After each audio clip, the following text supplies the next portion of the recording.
The city stretched beneath him like a living, breathing organism, lights flickering in patterns he could almost decipher from 30 floors above the chaos. Marcus Sterling stood in the floor-to-ceiling windows of his corner office, hands clasped behind his back, staring down at the streets of Manhattan. Taxis honked, pedestrians hurried, and vendors called out over the din, but all of it felt distant, muted, as if life were happening in a world separate from his own. He had built an empire worth $3 billion before most people could even understand compound interest. Yet the view that should have thrilled him left him feeling hollow.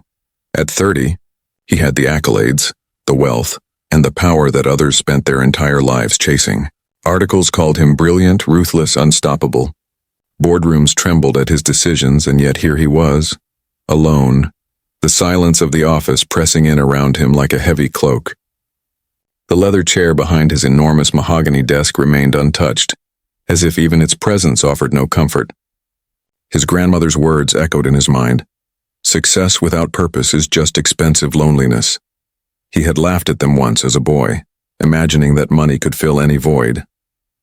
Now standing here with Manhattan sprawled beneath him like a chessboard, he realized how wrong he had been. He thought about greed, about the stories he had heard about colleagues, acquaintances, even friends who had been corrupted by wealth. How easily people abandoned principle for indulgence, kindness for self-interest. He had always believed himself immune to such weaknesses, but perhaps he wanted proof. Perhaps he wanted proof that the world was exactly as he had imagined. Inherently selfish, a place where even innocence could be bought and sold with the swipe of a card. Marcus let his gaze drift to the people below. A man helped a child over a puddle. A woman handed an elderly neighbor her dropped groceries. Such acts were fleeting, almost imperceptible amid the hustle, yet they gnawed at him. Could anyone truly be selfless? Or were these simply illusions, temporary distractions from the relentless pursuit of personal gain? His mind, trained to see patterns, detected contradictions everywhere. He had conquered markets, negotiated billions, yet he felt powerless when confronted with the mystery of human nature. That morning, the idea had struck him with the clarity of lightning. An experiment. He would test the world's moral compass firsthand. Not through boardroom analysis or market trends, but in the purest, simplest form. He would hand someone the power to buy anything at all, and watch what they chose. Would they succumb to impulse, greed, desire? Would his cynicism be validated once and for all? The thought sent a thrill through him, a mix of anticipation and fear. His assistant's soft knock pulled him from the window. "Mr. Sterling, your car is ready," she said. Marcus nodded, silently acknowledging her presence. He reached for his platinum credit card, the one with no limit, feeling its cold, heavy weight in his palm. It was more than metal and plastic. It was a symbol of absolute power, of choice without consequence. And today it would be a weapon, a probe into the heart of human nature itself. He took a deep breath and stepped toward the door. The city seemed louder now, closer, as if aware that its observer was about to descend from his golden cage and test its truth. Marcus Sterling, billionaire, genius, skeptic, loneliness incarnate, was about to find out whether the human heart could be bought, or whether somewhere, hidden beneath the layers of corruption and self-interest, something pure still existed, and he intended to see it with his own eyes. The park was a quiet anomaly amidst Manhattan's ceaseless pulse, a ribbon of green cutting through the concrete and steel like a secret sanctuary. Marcus's polished shoes clicked against the stone path as he walked, his platinum credit card heavy in his pocket, a talisman of his carefully constructed test. Families picnicked on the grass, dogs barked in playful bursts, and children ran in chaotic loops, their laughter bouncing off the tall buildings surrounding them. Yet in this scene of ordinary life, one figure stood out, not because of her clothes, which were too worn to command attention, but because of the stillness she carried, an unusual calm in a sea of motion. She sat on a weathered bench, her small frame hunched slightly, golden curls spilling over a frayed collar. She wasn't crying, nor was she laughing, just watching the other children with eyes that seemed older than her years. The blue of her gaze was almost startling, sharp enough to pierce Marcus's practiced cynicism. There was a gravity there, a quiet wisdom, as if she were cataloging the world in a way most adults had forgotten how to do. Marcus approached cautiously. Normally, he would command attention, his presence alone bending the environment to his expectations. But this child, this anomaly, did not flinch or shrink. When he spoke, she didn't answer. Instead, she shook her head, tapping her ears, then gesturing delicately with her small hands. Marcus froze, a knot forming in his chest. She was deaf. The thought hit him harder than he anticipated. His plan had been simple. Find a subject, hand them limitless spending power, observe greed in its purest form. But here in this unlikely figure, the experiment began to feel fragile. He sat down beside her, careful not to startle her. "Hello there," he said softly. No response. She tilted her head, curious but guarded. Marcus felt a strange pull, a mixture of fascination and unease. His fingers hovered over his phone as he typed, "What's your name?" She read the screen, her small hand trembling as she took the device and carefully typed, "Emma Thompson." "I'm 7, Marcus typed back. "I'm Marcus." "Are you here alone?" She responded with another nod, her face shadowed with worry. "My grandma is at the doctor nearby. She's sick. I wait here." The simplicity of her situation, the gravity of her patience pierced Marcus's defenses. The child who could not hear the world's clamor was still fully present in it, attending to what truly mattered. It was unlike anything he had ever witnessed, and a strange, unexpected empathy surged through him. He pulled the credit card from his pocket and almost impulsively typed, "Emma, I want to give you something. This card can buy anything you want. Anything at all. Would you like to use it?" Her eyes widened, and for a fleeting moment Marcus glimpsed raw, unfiltered confusion, a mirror to the anticipation gnawing at his own soul. The power he wielded was unimaginable, yet here she was, seemingly untouched by its allure. She typed back slowly, deliberately, "Really?" He nodded almost instinctively, feeling a thrill mixed with anxiety. "The mall was a few blocks away," he typed. "I'll walk with you. You can buy whatever makes you happy." The journey through Manhattan was a silent revelation. Marcus expected a child enthralled by toys and gadgets, overwhelmed by choice. Yet Emma's pace was deliberate, her gaze scanning the streets with intent rather than distraction. She ignored the flashy posters of new video games, the glinting storefronts that promised instant gratification. Marcus's pulse quickened, not with excitement, but with a mounting tension he couldn't name. What would she do? Would she defy expectation entirely? Or would he be forced to confront the limits of his own understanding of human nature? Each step heightened his anticipation. The mall's doors loomed ahead, a portal to temptation, to the ultimate proving ground of his hypothesis. Yet the closer they drew, the less predictable Emma became. The child who could not hear the world's noise seemed attuned to something far deeper, something Marcus had long forgotten to notice, the quiet urgencies of the human heart. And in that realization, the first cracks began to form in the fortress of his cynicism. The mall doors swung open with a subtle push, revealing a world of light, sound, and motion that should have been overwhelming. Shoppers bustled in every direction, arms laden with designer bags and flashy purchases. Brightly lit displays screamed for attention, sparkling jewelry that caught the eye from across the atrium. The newest gaming consoles stacked in colorful pyramids, tablets that gleamed like mirrors under the fluorescent lights. This was Marcus Sterling's arena, the ultimate test for human desire, and for a fleeting second, he imagined the scene unfolding exactly as he had predicted. The child, this girl, running recklessly from store to store, clutching toys and gadgets as if they were lifelines. But Emma did not rush. She walked slowly, deliberately, her small hand gripping the credit card as though it were both a tool and a responsibility. Marcus trailed behind, a mix of curiosity and unease tightening his chest. Every instinct screamed that she would succumb to the glittering temptation surrounding her, and yet with every step, that instinct was proven wrong. They passed Game World first. Rows of video game consoles, VR headsets, and elaborate dolls glimmered in the store windows. Children inside pressed their noses to the glass, wide-eyed, voices ringing with excitement. Marcus held his phone, ready to record, ready to witness greed in its purest form. But Emma's gaze barely lingered. She walked past, her eyes scanning the storefronts with a focus that unsettled him. Next came Victoria's Kids, a boutique filled with designer dresses and tiny shoes displayed like treasures. Marcus's heartbeat quickened. Surely she would pause, mesmerized by the opulence. Yet Emma's gaze swept over the racks without hesitation. Marcus could feel his plan unraveling like a thread in water. Tiffany and Cohen's children's section gleamed like a temple of desire, diamonds and gold sparkling under pristine lights. Marcus caught his breath, certain that the child would falter here, certain that the siren call of luxury would finally break her resolve. But she continued onward, her tiny figure unwavering, moving with purpose rather than impulse. The Apple Store was a blur of gleaming devices and teenagers clustered around the latest tablets and phones. Marcus's anticipation had morphed into confusion, then into a strange gnawing unease. This child, whom he had assumed would be a puppet of materialism, was acting with a clarity and self-possession that defied explanation. Every step she took seemed intentional, calculated, not in the cold, business-like sense that Marcus was familiar with, but in a way that suggested a moral compass far sharper than anything he had ever encountered. As they moved deeper into the mall, Marcus felt an unfamiliar emotion clawing at his chest: respect.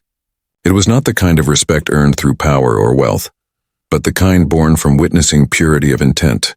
His own assumptions about greed, about human nature, were crumbling, replaced by a growing awe he could barely comprehend.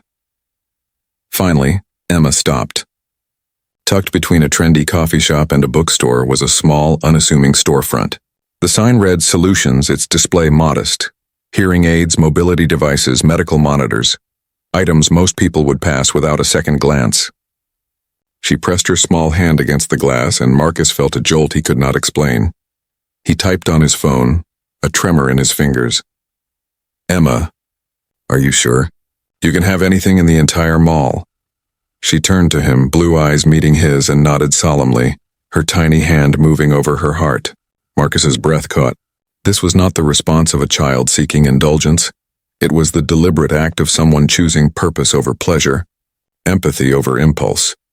In that moment, a storm of emotions erupted within him: disbelief, awe, and an unsettling vulnerability. The experiment he had planned, the proof he had sought, was dissolving before his eyes. And yet, in its place, something far more profound emerged: the realization that human goodness could not be bought, but could be recognized, nurtured, and honored. Marcus Sterling, billionaire, cynic, architect of human tests, had been outmatched by a 7-year-old deaf girl whose wealth of character was richer than all his billions combined. And as Emma turned to him, waiting, patient and expectant, Marcus understood that the test had never been about greed. It had always been about the capacity for empathy, for selflessness, for the courage to choose wisely. The little storefront seemed almost forgotten, a quiet corner in the relentless bustle of the mall. Its windows displayed hearing aids, blood pressure monitors, and other modest medical devices. It was the kind of place most people walked past without a second glance, blinded by the glittering distractions that surrounded them. Marcus felt a strange tension knot in his chest, a mixture of disbelief, curiosity, and something heavier he couldn't yet name. He had expected indulgence, expected chaos, expected the pure, unfiltered grasping at luxury. But here in front of him stood a different kind of temptation, one he had never considered, one that tested not desire, but conscience. Emma pressed her small hands against the glass, tracing the outline of a display model of a hearing aid. Her blue eyes, so sharp and solemn, met his. Marcus, ever in control, felt a rare and disarming uncertainty. He typed on his phone, "Are you sure? You can pick anything you want. Anything." Her response was a slow nod, deliberate and unflinching. Then she placed her tiny hand over her chest, a gesture that felt like both a statement and a prayer. Marcus's throat tightened. The simplicity of her choice, the gravity behind it, struck him harder than any boardroom victory, any contract signed, any empire he had ever built. They stepped inside. The air smelled faintly of antiseptic, a stark contrast to the perfume and cinnamon of the mall around them. Emma's fingers brushed over the devices, and Marcus watched, heart pounding as she carefully selected a hearing aid, inspecting it with the seriousness of someone choosing a lifeline. Every second stretched into eternity. He wanted to speak, to guide, to convince her to indulge herself, to take toys or gadgets or clothes, but the words felt absurd, meaningless in the face of her quiet integrity. Marcus realized with a mix of awe and shock that the child before him understood something he had long forgotten. Power and wealth were tools, not rewards. They could change lives, not by giving fleeting pleasure, but by addressing real, urgent need. And here she was, 7 years old, demonstrating a wisdom that eclipsed anything he had achieved in decades of business, negotiation, and accumulation. When Emma approached the counter, placing the hearing aid carefully on the surface, Marcus felt his chest tighten as the cashier rang it up. The total was a fraction of what he had expected her to spend on toys or luxuries, yet it carried a weight far greater than any diamond or designer bag. This was a transaction that mattered, a choice rooted in empathy, courage, and necessity. Marcus swallowed hard. The platinum card, a symbol of infinite power in his hands, suddenly felt heavy with responsibility he had never fully understood. He realized painfully that his experiment had never been about testing greed. It had been a test of himself. Could he recognize goodness when it appeared in its purest, most unassuming form? Could he let go of cynicism long enough to see the extraordinary in the ordinary? As Emma adjusted the hearing aid, Marcus's vision blurred. A lump formed in his throat, his carefully constructed armor cracking under the weight of emotion. He had come here expecting proof of human selfishness, but instead, he was confronted with its opposite. The little girl had chosen not toys, not extravagance, not indulgence. She had chosen life, dignity, and care, the kind of selflessness he had spent a lifetime believing nearly impossible. Marcus swallowed again, fighting the tears that threatened to spill. In that small sterile shop amid a world obsessed with display and desire, he understood the truth he had long denied. Wealth could buy many things, but it could not manufacture character, nor empathy, nor love. These were rarer than any treasure in any store, and here in this quiet, fleeting moment he had witnessed them in abundance, embodied in the smallest of human forms. For the first time in years, Marcus Sterling felt something he had not felt in decades: humility. And alongside it something more profound, a stirring hope that the world, despite its noise and chaos, might still hold unexpected grace, waiting to reveal itself to those who truly paid attention. The soft chime of the store's door closing behind them echoed in Marcus's ears, a sound that seemed impossibly loud after the quiet deliberation inside. Outside, the mall's chaos roared back into existence. But Marcus no longer felt like an outsider watching a world he could never touch. He felt a participant, a witness to something infinitely more powerful than money, more intoxicating than any success he had ever achieved. Emma clutched the small, unassuming hearing aid box to her chest, her blue eyes flicking to him with a quiet pride, and in that glance, Marcus felt a shiver run down his spine. The walk back through the mall was surreal. Storefronts flashed by, but their allure had dimmed. Sparkling jewelry, designer shoes, and glimmering gadgets seemed trivial, almost absurd compared to the weight of what had just transpired. Marcus's mind raced, grappling with an unfamiliar cocktail of awe, shame, and longing. He had come here to confirm a hypothesis, to expose human greed, yet all he had witnessed was purity, selflessness incarnate. He typed on his phone, almost as if he needed the words to tether himself to reality. "You didn't take anything else? You're sure?" Emma's fingers danced over the screen with deliberate care. "I only needed this. Grandma needs me and I need to hear." The simplicity and clarity of her statement slammed into him like a tidal wave. He realized with a kind of stunning clarity that this child who could not hear the world's noise understood more about life than he ever had. Her priorities, her values, her choices, they were a mirror to his own deficiencies, his own misjudgments, and his deepest loneliness. As they exited the mall, the sunlight cut through the glass atrium, casting long golden streaks across the pavement. Marcus's hand trembled slightly as he adjusted the credit card in his pocket. It had been a symbol of ultimate power, yet in this moment it felt like a burden, a reminder that wealth could buy almost anything, but not wisdom, integrity, or empathy. And Emma had given him all three without even trying. They reached Riverside Park again, and Marcus noticed her small, careful steps as she navigated the uneven path. Her grandmother sat on a bench nearby, a frail figure that seemed both fragile and resilient. The woman's face lit up when Emma approached, and Marcus realized that this reunion carried a gravity far beyond any he had ever seen in a boardroom or on a trading floor. Emma handed over the hearing aid, her small hand steady, and for a moment the grandmother's disbelief rendered her speechless. Then tears fell, soft at first, then flowing freely as she embraced her granddaughter with a depth of gratitude that Marcus had never witnessed in any financial transaction. Marcus's chest tightened. He watched the scene unfold, The raw emotion, the tangible impact of a simple, selfless act, and something inside him broke open.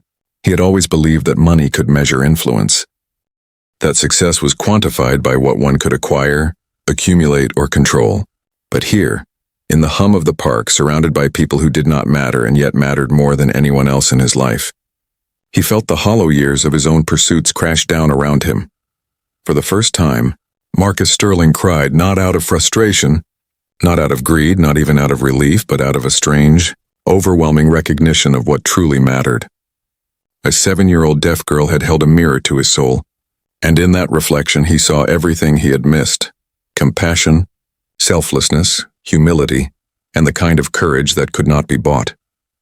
As the sun dipped lower behind the skyline, painting the city in streaks of amber and crimson, Marcus felt a shift deep within him, subtle yet seismic. He had intended to test Emma, to prove something about human nature. Instead, she had tested him, and he had failed gloriously, beautifully, and irrevocably. And in that failure, he found something far more precious than any fortune: the first stirrings of a heart that had been closed for too long. Marcus lingered on the edge of the park, watching Emma and her grandmother, their laughter mingling with soft tears, an intimate symphony that no boardroom or stock ticker could ever replicate. The weight of the moment pressed down on him, heavier than any deal he had ever brokered, more potent than the thrill of victory in a hostile acquisition. His fingers still curled around the platinum credit card, now an emblem of something far more complicated than power. It was a reminder of the responsibility that wealth carried, a mirror to the emptiness he had tried to fill with numbers and contracts. He sat on a nearby bench, silent, observing the grandmother's hands tremble as she held the small hearing aid. Marcus's mind raced, replaying the choices, the deliberate steps Emma had taken, the integrity etched into her every movement. Every instinct he had relied on to predict human behavior had been wrong. His cynicism, honed like a weapon over decades, had failed spectacularly. He had believed the world was greedy, that innocence was fragile, that wealth would corrupt even the purest soul. And yet here, in this unremarkable park in Manhattan, a 7-year-old girl had proven him catastrophically mistaken. Marcus's chest tightened as a tide of conflicting emotions surged through him: awe, shame, disbelief, and a fragile, almost foreign hope.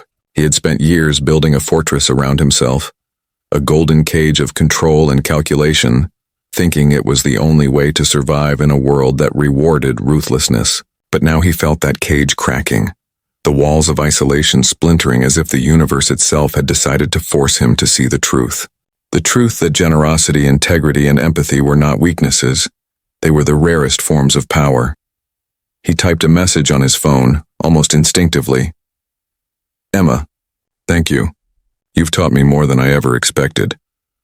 She looked up, puzzled for a fraction of a second, then smiled softly, as though the gesture of acknowledgement was more than enough, needing no explanation, no grandeur.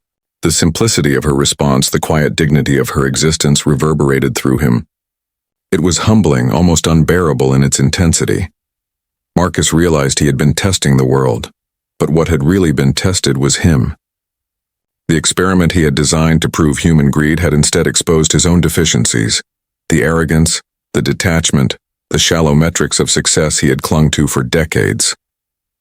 For the first time, he admitted to himself that wealth without compassion, brilliance without purpose, and power without empathy were nothing more than illusions, fragile constructs that could never sustain a meaningful life.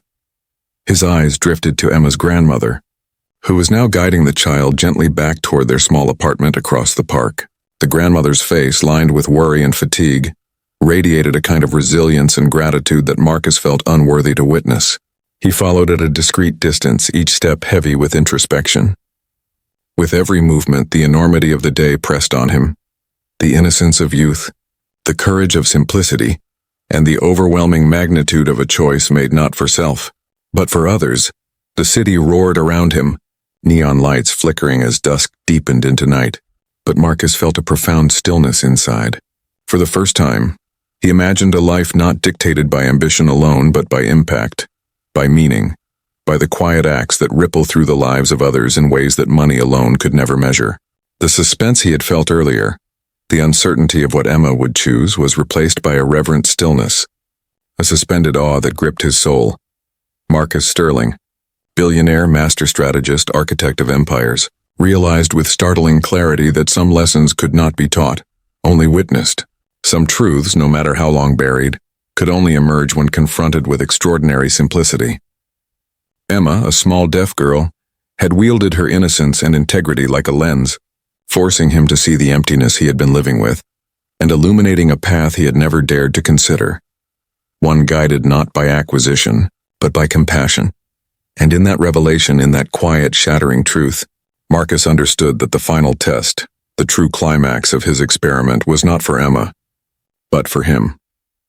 The park was bathed in the soft glow of sunset, streaks of amber and rose spilling across the skyline, painting the city in a fleeting serenity that seemed almost deliberate, as if the universe itself had slowed to witness this moment. Marcus Sterling stood a short distance away, his hands still trembling slightly from the weight of the day, the platinum credit card now a symbol of revelation rather than power.